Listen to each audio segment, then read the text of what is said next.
আসসালামু আলাইকুম। আমরা এখন ঠিক আছি জাপানের ওসাকার ঠিক একটি মসজিদের সামনে। আপনারা জানেন জাপানে হচ্ছে মসজিদ পাওয়া কিন্তু একটা ভাগ্যের ব্যাপার।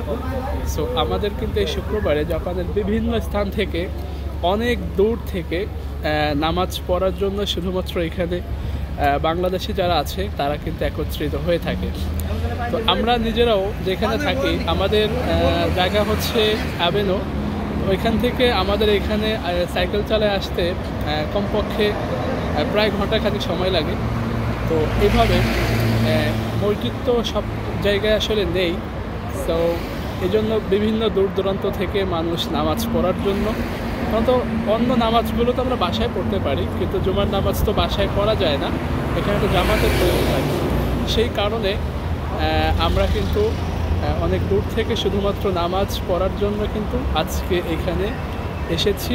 এবং এসে অন্যরকম একটা ভালো লাগা কাজ করেছে। কারণ হচ্ছে বাংলাদেশি সব মানুষগুলো কিন্তু ম্যাক্সিমাম যারা কাছাকাছি থাকে অথবা নামাজ পড়তে চায় তারা এখানে চলে আসে শুধুমাত্র নামাজ পড়ার জন্য।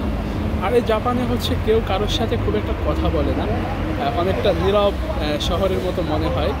কিন্তু আমরা যখন আজকে এই যে নামাজ পড়তে আসি সব বাংলাদেশিদের সাথে দেখা হয়, আমাদের বন্ধু যারা আপনি যাদেরকে দেখতে পাচ্ছেন যারা সকলেই কিন্তু আমাদের বন্ধু, ঠিক আছে, আমার বন্ধু। তো এই সবার সাথে দেখা হয়, এটা খুব ভালো লাগে একটা কাজ করে। মসজিদটা আমি দেখাচ্ছি আপনাদের। মসজিদ এটা হচ্ছে মসজিদের ফ্রন্ট ভিউ। অনেক বড় মসজিদ, ভিতরে অনেক সুন্দর, ঠিক আছে। তো আসলে দেশে বসে আমরা নামাজ পড়ি না, আমাদের মোড়ে মোড়ে মসজিদ থাকে। আজানের যে সুমধুর কণ্ঠ শোনা যায়, জাপানে সেটাকে খুব বেশি মিস করি। কারণ হচ্ছে এই আসার পর থেকে এখন পর্যন্ত কোনো আজান অথবা আল্লাহর নাম কিন্তু শুনতে পাইনি।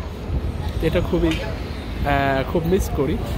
যাই হোক, যে কোনো স্থানেই আমরা চাইলে কিন্তু আল্লাহকে স্মরণ রাখতে পারি। যে কোনো স্থানে থেকেই আমি আমার ধর্মকে যদি মানি, সেটাই হচ্ছে দ্যাট ইজ এনাফ।